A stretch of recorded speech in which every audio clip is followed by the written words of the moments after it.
Will you tell your Director General of the FDA, ask him to resign?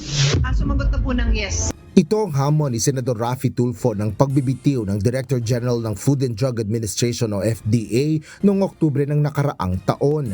Sa gitna ito ng paglaganap ng pagbebenta ng mga hindi rehistrado at peking produkto, pangunahin na ang mga gamot sa mga online store. Inilahad ng senador ang mga fake ads na ginagamit maging ang video niya umano para mag-endorso ng kung ano-anong produkto. Kasabay ng pagdinig ng Senate Committee on Health and Demographics, isiniwalat pa ng nakatatandang Senador Tulfo ang iba pang natuklasan ng kanyang team, gaya ng ibinibenta anyang gamot sa isang online store na nangangailangan ng prescription ng doktor ngunit nabili nila kahit walang reseta. For more than 10 years, hindi ma-takedown ng FDA itong produkto na may amphetamine na alam naman natin, yan po isang sangkap sa shabu.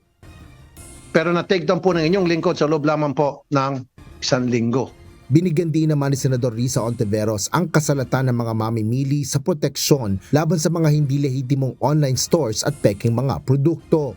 Aniya, kung ang bentahan ay nasa platforms, dapat may malinaw rin silang responsibilidad lalo na ang kanilang takedown policies. So, saan ba talaga nagkukulang? Sa batas ba o sa enforcement ba? Kaya gusto nating panagutin ang mga regulatory agencies natin gaya ng FDA. Pati na rin ang mga online platforms gaya ng Facebook, TikTok, Shopee at Lazada. Paliwanag naman ni FDA Director General Paulo Teston, patuloy ang kanilang paglaban sa mga unregistered at peking produkto. Bukod anya sa mga gamot ay kabilang sa kanilang mga binabantayan ay mga pagkain, medical devices, cosmetics at iba pa. Sa datos ng FDA, umabot sa mahigit 250,000 ang aplikasyon na tinatanggap nila para makakuha ng FDA approval ng mga produkto. Ngunit 250 lang anya ang kanilang mga tauhan kung saan mahigit 1,000 kada taon ang pinoproseso na aplikasyon kada tauhan ng FDA.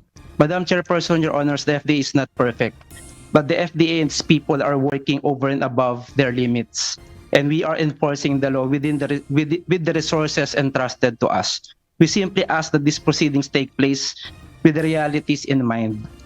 Hindi naman bumenta kay Senador Raffy Tulfo ang paliwanag ng ahensya, kaya muli nitong hinamon ang FDA Director General na magbitiw sa posisyon. Mabilis na, Attorney Teston, wala ka bang balak mag-resign? Attorney Teston. Madam Chairperson, Your Honor, I serve at the pleasure of the people acting to the President. Since I assumed office, I devoted my time and effort to this agency to improve. And personally, I think I've expanded the human resource of the FDA and made some advancement. But respectfully, I respect the opinion of Senator Tulfo about me running the agency.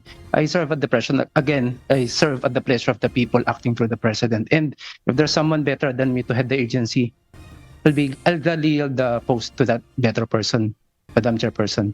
Asher Kadapan Jr., UNTV News and Rescue. Diyos ang aming sandigan, serbisyo publiko ang aming pinahahalagahan.